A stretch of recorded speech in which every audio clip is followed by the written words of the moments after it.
Feelings are a bastardization of perceiving. In other words, they're a twist of your awareness into something that you can categorize and qualify. So like, I feel good, I feel bad. Those are both judgments. One's a positive, one's a negative. But what about, hi, I be, hello? How do you feel? I don't know. How do you feel? Touch me. Oh, you feel really good.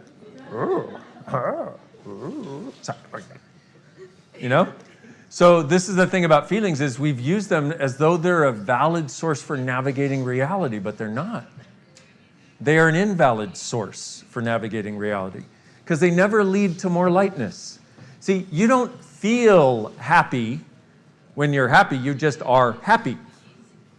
But you can feel sad. You're like, yes, but can't I be sad? Well, would an infinite being be sad? Or is that a manufactured reality? Oh, so all the big four, creating the significance, the solidity, and the necessity of your feelings, and the sanctity of your feelings, and the appropriateness of your feelings. Will you destroy and uncreate all that, please? Yes. Times a godzillion, right, wrong, good, bad, all nine, pod, poc, shorts, boys, POVADs, and beyonds. Whew, goodness, golly. Oh my, yeah. So all of the big four, creating the sanctity, the insanity, the appropriateness, the rightness, and the necessity, and everything else I said about feelings. Will you destroy and uncreate all that, please? Times a godzillion, right, wrong, good, bad, all nine, pod, poc, shorts, boys, POVADs, and beyonds. The other thing about feelings is, notice how easily you can be manipulated using your feelings. Like if somebody goes, you made me feel so bad. You're like, oh my God, what can I do to make up for the damage I've done? You know, people use it as a manipulation. If you believe in feelings, that's very easy for them to use against you also. That's another element of the feelings. And that's something that we learn. That's something we entrain to. We entrain to what we grew up around. And so having feelings seems like an absolute necessity for most of us. Even if we grew up around parents who avoided feelings, we still have that reference point, either feeling or anti-feeling.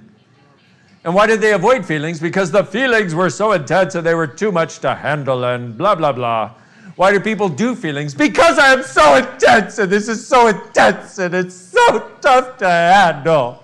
Same thing. One's avoidance of it, one is indulgence of it. But it's both the significance and the value and the necessity and the sanctity and the rightness of it. All the big four creating all that.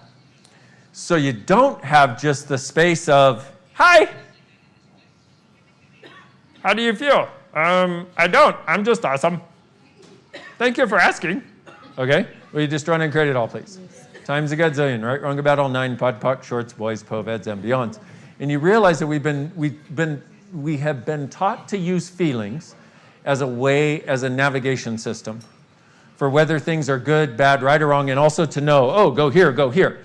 So rather than feelings as such, this idea of is it lighter or heavier? Because if you can start to go and is it lighter or heavier? Because what's light for you is true for you. A lie for you always makes you heavy. Okay? So starting to get that, the more choices you make from the sense of lightness that it will bring, the lighter your life gets over time. Dude, it's a very simple recipe. And if you have the big four that you can pock and pod when things are not light, you'll start to have the sense of what is light and what isn't, and we've got to learn this. We have to show ourselves. We have to teach ourselves this because nobody ever taught us this. Look at this for a moment. If your parents had taught you what's true for you makes you lighter, choose that. Would you have, just that, if they had, just that, if they had just fucking taught you that, and then gave you some practice. Like, hey, you did this. Did it make you light or heavy? Heavy, Mom. Well, do you want to choose it anymore? No, it was heavy. I didn't like it. What could you choose that would be lighter? Oh, if our parents would have just done that. What's true for you makes you lighter. A lie makes you heavier. Now here, as you go throughout your life, I'm going to ask you questions. Does this make you lighter? Did that make you lighter when you chose it? No? Okay, then why'd you choose it? Oh, you were doing something from some other point of view. Cool. Can we pock and pod that, please? Yes. Okay, cool. Now you don't have to choose that shit from somebody else's point of view anymore. Are you freaking kidding me? You'd own the world by 8 years old. You wouldn't have any problems. You wouldn't have to. If we had just been taught that, what's true for you makes you lighter, a lie makes you heavier. And then when we go to choose something, it's not, oh, I feel this, I feel this, I feel this. It's like, what? And here's the question you want to have for anything you go to choose. What will my life be like in 5 years if I choose this? And what will my life be like if I don't? One will tend to be way more like this, and one will tend to be less space. And that, the beauty of that is that's your awareness, and it's a question that's easy enough to ask. Now, it takes practice. All this stuff will take some practice, okay? Why? Because it's so different than what we've learned. And we all have all kinds of presumptive realities about how things work and how we get awareness and how we're going to create it and blah, blah, blah, blah, blah, blah, blah, blah, blah, blah, blah, blah, blah. Most of which are what other unsuccessful people have used to not create their lives or to create the lives they have that we don't like. And we're looking for something different, but we're trying to use the same fucking tools, which is basically no tools, except function from judgment and feelings and thoughts and emotions as though that's going to get you somewhere. It will get you exactly where they are. And so one of the questions, once again, if I choose this, what will my life be like in 5 years? And if I don't, what will my life be like? To get a sense, because there are certain times where you know that in that moment, whatever is going to be unearthed, whatever awareness you're going to get is going to change the trajectory of your future. Well, some things change it in a really big way. Because they do, because it's the moment, because you get an awareness, because you make a different choice or something, or lots of different choices. Or you get free of a lot of shit that then allows you to soar.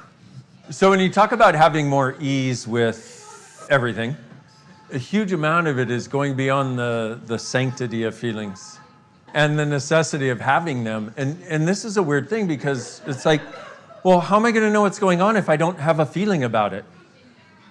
It's then that you can have your knowing about it, okay? Then you can have your knowing. When you're doing feelings, you cut off your awareness because feeling is a bastardization, a twisting of perceiving, which is where you receive, like you perceive what's going on out here, for example. A feeling is you perceive it and then you judge it. I not only perceive what's going on, I have a point of view about it when you're doing feelings. Does that make sense?